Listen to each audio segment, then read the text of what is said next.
एक छोटे से गांव में रहती थी प्रिया।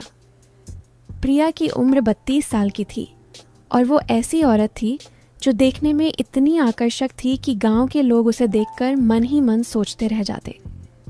उसकी आंखें बड़ी बड़ी और होंठ इतने नरम कि मुस्कुराते ही दिल को छू लेते। उसका बदन सुडौल, कमर पतली और कूल्हे थोड़े गोल जो चलते वक्त हल्की लहर पैदा करते। वो साड़ी में रहती तो लगता जैसे कोई सपनों की रानी हो, लेकिन घर के कामों में कभी कभी वो कुर्ता और लेगिंग्स पहन लेती। गांव के थरकी टाइप के आदमी उसे देखकर सोचते कि काश ऐसी बहू घर में आती तो दिन रात कैसे गुजरते, मज़ा आ जाता। लेकिन प्रिया की शादी हो चुकी थी अजय से, जो शहर में एक छोटी सी दुकान चलाता था और महीने में बस 1-2 बार घर आता क्योंकि काम ज़्यादा था। प्रिया का ससुर रामलाल था जो अजय का सौतेला पिता था। रामलाल ने अजय की मां से दूसरी शादी की थी जब अजय सिर्फ 7 साल का था। रामलाल उम्र में 50 से ऊपर, मजबूत शरीर का आदमी जो दिन भर खेतों में मेहनत करता और शाम को घर लौटता। वो प्रिया से हमेशा प्यार से बात करता, लेकिन उसकी बातों में कभी कभी एक अजीब सी गहराई आ जाती जो प्रिया को थोड़ा सोचने पर मजबूर कर देती। उस दिन सुबह का समय था। प्रिया रसोई में नाश्ता बना रही थी। उसने एक साधारण सी साड़ी पहनी थी और वो झुककर आटा गूंथ रही थी। रामलाल बाहर से आया, खेत से पानी का एक घड़ा लेकर, पसीने से तरबतर। वो रसोई के दरवाजे पर रुका और बोला, बहू, सुबह सुबह इतनी जल्दी उठ गई? थक तो नहीं गई इतनी मेहनत से? प्रिया ने मुस्कुराकर सिर उठाया और बोली, नहीं बाबूजी, आदत है, आप बैठिए, मैं चाय बना देती हूँ। रामलाल की नज़र प्रिया की कमर पर पड़ी जहाँ साड़ी थोड़ी कसी हुई थी और वो मन ही मन सोचा कि बहू कितनी कोमल लग रही है, जैसे छूकर देखने को जी चाहे। लेकिन वो बोला, अरे मैं खुद बना लूँगा, तू इतनी नाजुक है, ज़्यादा झुक मत, कहीं कोई तकलीफ़ ना हो जाए। प्रिया को लगा कि बाबूजी कितने फ़िक्र करने वाले हैं। फिर वो चाय का कप भरकर लाई और रामलाल के सामने रखा। रामलाल ने कप पकड़ते वक्त प्रिया की उंगलियों को हल्का सा छुआ। प्रिया ने हाथ पीछे खींचा, लेकिन हंस दी। बाबूजी, आज खेत में क्या करने गए थे इतनी सुबह? प्रिया ने बात बदलते हुए पूछा। रामलाल ने चाय की चुस्की लेते हुए कहा, बस फसल को पानी देना था। तू जानती है ना, खेत में कितनी देखभाल लगती है। कभी कभी लगता है कि कोई साथी हो तो काम आसान हो जाए, अकेले तो सब मुश्किल लगता है। प्रिया ने सोचा कि बाबूजी अकेलेपन की बात कर रहे हैं और वो बोली, हाँ बाबूजी, अजय भी तो शहर में व्यस्त रहते हैं, मैं हूँ ना, अगर कोई छोटा मोटा काम हो तो बता देना। रामलाल की आंखों में एक चमक सी आई। हाँ बहू, तू है तो घर में रौनक है, तेरी मदद से सब हल्का लगता है। फिर दिन चढ़ने लगा। प्रिया घर के कामों में लग गई। वो आंगन में झाड़ू लगा रही थी। बालों की चोटी थोड़ी ढीली हो गई थी और झुकते वक्त उसके बाल चेहरे पर आ रहे थे। रामलाल घर के एक कोने में बैठा पुरानी डायरी देख रहा था, लेकिन उसकी नज़र प्रिया पर टिकी थी। वो सोच रहा था कि बहू कितनी ताजगी से भरी लग रही है, जैसे कोई नई बहार आई हो। प्रिया ने महसूस किया कि बाबूजी देख रहे हैं तो वो बोली, बाबूजी क्या हुआ, कोई बात है? रामलाल ने डायरी बंद की और हंसकर बोला, नहीं बहू, बस तुझे देखकर पुरानी यादें ताज़ा हो गईं। तेरी सास भी ऐसी ही मेहनती थी, लेकिन तू तो उससे भी ज़्यादा चमकदार है। प्रिया शर्म आ गई, लेकिन खुश भी हुई कि बाबूजी तारीफ कर रहे हैं। वो सोचती कि ये ससुर बहू के रिश्ते में सामान्य है। फिर दोपहर को प्रिया ने खाना बनाया, रामलाल के लिए स्पेशल सब्जी और रोटी। दोनों साथ बैठकर खा रहे थे।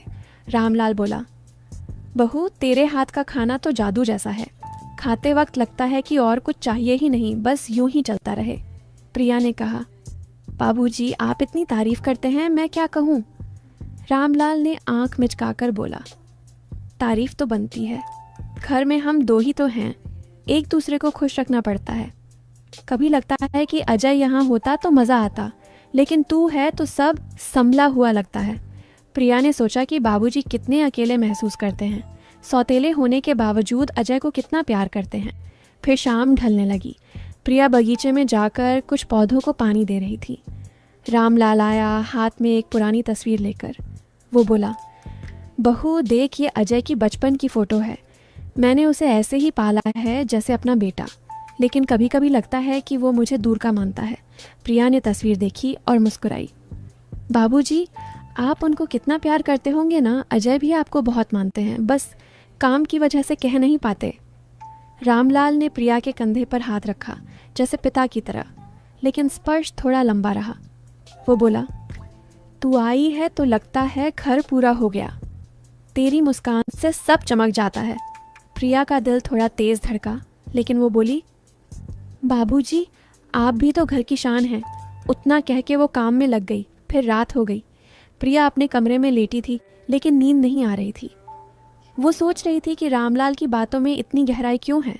तभी दरवाजे पर हल्की दस्तक हुई। प्रिया उठी और दरवाज़ा खोला। रामलाल खड़ा था, हाथ में एक पुरानी सी डिब्बी।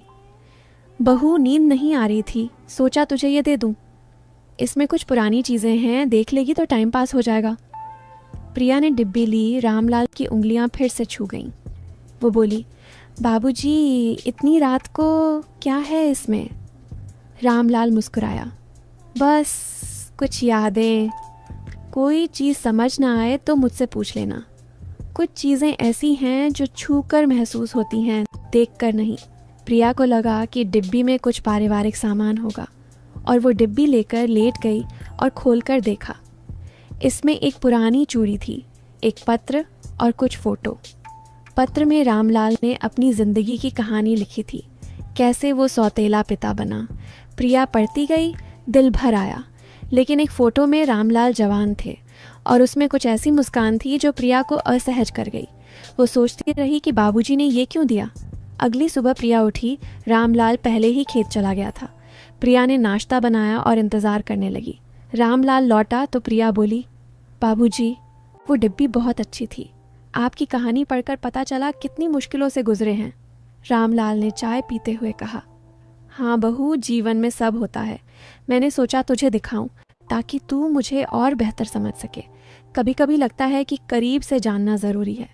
प्रिया की सांस थोड़ी तेज़ हुई, लेकिन वो बोली, बाबूजी, आप अजय के बारे में और बताइए। वो छोटे थे तो आप उनके साथ क्या क्या करते थे? रामलाल बैठ गया, यादों में खोकर बोला, अजय को मैंने स्कूल भेजा, खेल सिखाए। वो सौतेला है, लेकिन मेरा खून नहीं होने से क्या, दिल तो जुड़ा है। कभी वो बीमार पड़ता तो रात भर जागता। तू आई है तो लगता है जैसे कोई बेटी मिल गई। प्रिया ने सहानुभूति से कहा, बाबूजी, आप बहुत मजबूत हैं। मैं हूं ना, अब आपका ख्याल रखूंगी। रामलाल की आंखें चमकी। हाँ बहू, तेरी देखभाल से सब ठीक लगता है। दिन बीतते गए। प्रिया और रामलाल की बातें बढ़ने लगीं। एक दिन प्रिया घर की पुरानी अलमारी साफ कर रही थी, ऊपर चढ़कर सामान निकाल रही थी। अचानक उसका पैर फिसला, लेकिन रामलाल ने नीचे से पकड़ लिया, उसकी कमर को थामकर। प्रिया का दिल जोर से धड़का। रामलाल का हाथ गर्म था। वो बोली, बाबूजी, शुक्रिया, गिर जाती। रामलाल ने हाथ धीरे से हटाया, बोला, बहू सावधान रहना, तेरा बदन इतना मुलायम है, चोट लग जाती तो दर्द होता। प्रिया शर्मा गई, लेकिन सोची कि बाबूजी बस चिंता कर रहे हैं। दोनों ने साथ मिलकर अलमारी साफ की। रामलाल प्रिया के करीब आता, कभी कंधा छूता, कभी सामान पकड़ाते वक्त हाथ। प्रिया को लगा कि ये सामान्य है। फिर शाम को प्रिया ने रामलाल के लिए मीठी खीर बनाई। रामलाल ने खाते हुए कहा, बहू, इतनी मीठी कि जी चाहे और लूं। जीवन में मीठास तेरी तरह होनी चाहिए। प्रिया हंसी। बाबूजी, ज्यादा मीठा सेहत के लिए अच्छा नहीं। रामलाल बोला, मीठा तो जरूरी है, वरना जीवन फीका। तू है तो सब मीठा लगता है। फिर उसी शाम प्रिया घर के पीछे वाले छोटे से बगीचे में बैठी थी, जहाँ कुछ फूलों के पौधे लगे थे। वो एक किताब पढ़ रही थी जो रामलाल ने उसे कुछ दिन पहले दी थी। किताब में पुरानी लोक कथाएं थीं, लेकिन कुछ कहानियां ऐसी थीं जो रिश्तों की गहराई पर थीं, जैसे परिवार में छिपी भावनाएं। प्रिया पढ़ते पढ़ते सोच रही थी कि रामलाल इतनी गहरी चीज़ें क्यों चुनते हैं। तभी रामलाल आया, हाथ में एक छोटा सा उपहार का पैकेट। वो बोला, बहू, शाम को यहाँ बैठी हो, अकेले में क्या सोच रही हो? प्रिया ने किताब बंद की और मुस्कुराई। बस बाबूजी, किताब पढ़ रही थी। आपकी दी हुई है ना, अच्छी लग रही है। रामलाल बैठ गया उसके पास, पैकेट देते हुए बोला, ये तेरे लिए, खोल कर देख। प्रिया ने खोला।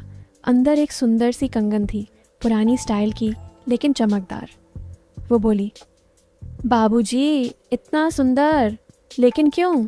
रामलाल ने कहा, बस तुझे देखकर लगा कि तेरे हाथों में अच्छा लगेगा, तेरे जैसे नाजुक हाथों पर चमकेगा। प्रिया ने कंगन पहना, रामलाल ने मदद की उसके हाथ को छूते हुए। स्पर्श थोड़ा लंबा रहा, प्रिया का मन असहज हुआ, लेकिन वो सोची कि बाबूजी बस प्यार से दे रहे हैं। प्रिया बोली, धन्यवाद बाबूजी, लेकिन अजय को पता चलेगा तो क्या कहेंगे? रामलाल हंसकर बोला, अजय को क्या, वो तो खुश होगा कि मैं अपनी बहू का ख्याल रख रहा हूँ। घर में हम हैं, एक दूसरे को खुश रखना तो बनता है। फिर रात को खाना खाते वक्त रामलाल बोला, बहू आज तूने जो दाल बनाई है वो इतनी स्वादिष्ट है कि जी चाहे चाट लूँ। तेरे हाथों में वो बात है जो सब कुछ मज़ेदार बना देती है। प्रिया हंसी और वो बोली, बाबूजी आप मजाक करते हैं। रामलाल ने गंभीर होकर कहा, मजाक नहीं बहू, सच। कभी कभी लगता है कि तुझे और जानूं, तेरी हर बात, हर मुस्कान। प्रिया चुप हो गई, सोचती रही कि बाबूजी का मतलब क्या है। रात को वो अपने कमरे में लेटी, लेकिन नींद नहीं आई। वो सोच रही थी कि रामलाल सौतेले पिता हैं, लेकिन इतना केयर क्यों? तभी बाहर से आवाज़ आई। रामलाल घर के आंगन में टहल रहा था। प्रिया बाहर आई, बोली, बाबूजी नींद नहीं आ रही? रामलाल मुड़ा, बोला, हाँ बहू, पुरानी यादें सताती हैं। तू आ गई तो अच्छा लगा। आ बैठ, यहाँ बातें करें। दोनों आंगन में बैठे। चांदनी रात थी। रामलाल बोला, बहू जीवन में कितने राज होते हैं, जैसे मैं सौतेला हूँ लेकिन दिल से नहीं, तू समझती है ना? प्रिया ने कहा, हाँ बाबूजी मैं समझती हूँ, आप अच्छे हैं। रामलाल ने प्रिया की तरफ देखा, तू भी अच्छी है, इतनी कि कभी लगता है करीब आ जाऊं। प्रिया का दिल धड़का, लेकिन वो बोली, बाबूजी हमारा रिश्ता पवित्र है। रामलाल हंसकर बोला, हाँ लेकिन प्यार तो प्यार है। मैं तुम्हें अपनी बेटी की तरह प्यार करता हूँ। अगले दिन सुबह प्रिया उठी। रामलाल खेत से लौट आया था। वो बोला, बहू आज मैंने खेत में एक पुरानी चीज़ खोदी है, देख। हाथ में एक पुराना सिक्का था। प्रिया ने देखा, बोली, वाह बाबूजी ये तो एंटीक लगता है। रामलाल ने कहा, हाँ जैसे तू है पुरानी लेकिन नई सी। कभी हम दोनों मिलकर खेत में कुछ ढूंढें? प्रिया ने हंसकर मना किया, लेकिन मन में सस्पेंस बढ़ गया। दिन भर प्रिया काम करती रही, रामलाल घर के कामों में मदद करता। एक बार प्रिया पानी भर रही थी। रामलाल ने बाल्टी उठाई, बोला, बहू भारी है, मैं उठा लूँ? तेरा बदन इतना नरम, कहीं दर्द ना हो। प्रिया ने कहा, बाबूजी मैं कर लूँगी। लेकिन रामलाल ने पकड़ लिया उसके करीब आकर। शाम को प्रिया ने रामलाल को चाय दी। रामलाल बोला, बहू तेरी चाय पीकर लगता है कोई जादू हो गया और पीने को मन करता है। प्रिया सोचती रही कि बातें क्यों ऐसी हैं। फिर एक दिन रामलाल ने प्रिया को एक पुरानी डायरी दी। बोला, बहू ये मेरी है, पढ़ ले, मेरी ज़िंदगी जान लेगी। प्रिया पढ़ने लगी। उसमें रामलाल की कहानी थी, कैसे वो अकेला रहा, सौतेला पिता बना। लेकिन कुछ पेजों में प्यार की बातें थीं, जैसे कोई छिपी चाहत। प्रिया असहज हुई, लेकिन पढ़ती गई। रात को रामलाल पूछा, पढ़ी? प्रिया बोली, हाँ दुख हुआ आपकी कहानी से। रामलाल बोला, बहू अब तू है तो सब ठीक, तुझे देखकर लगता है जीवन नया है। प्रिया का मन घबरा रहा था, लेकिन वो चुप रही। दिन गुजरते गए। रामलाल प्रिया की तारीफ करता, लेकिन प्रिया सोचती कि पिता वाला प्यार है। एक शाम रामलाल ने कहा, बहू कल मैं तुझे एक जगह ले जाऊं। गांव के बाहर एक पुराना मंदिर है, वहाँ शांति मिलती है। प्रिया ने हाँ कह दी, सोची कि बाहर घूमना अच्छा रहेगा। अगले दिन दोनों गए, मंदिर में पूजा की। रामलाल बोला, बहू यहाँ आकर लगता है सब पवित्र है, तू मेरे साथ है तो और अच्छा। रास्ते में वापस आते वक्त रामलाल ने प्रिया का हाथ पकड़ा। बोला, सावधान, रास्ता खराब है। प्रिया ने हाथ छुड़ाया, लेकिन मुस्कुराई। घर पहुंचकर प्रिया सोचती रही कि क्या हो रहा है। रात को अजय का फ़ोन आया। प्रिया ने सब बताया। अजय बोला, पापा अच्छे हैं, तुझे बेटी मानते हैं।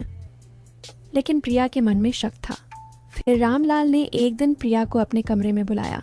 जैसे ही प्रिया अंदर गई तो रामलाल ने कंटिन्यू। तो दोस्तों ये कहानी आगे जारी रहेगी। आगे इस कहानी में क्या क्या होता है ये सब आपको अगले भाग में पता चलेगा, तो बने रहिएगा हमारे चैनल के साथ।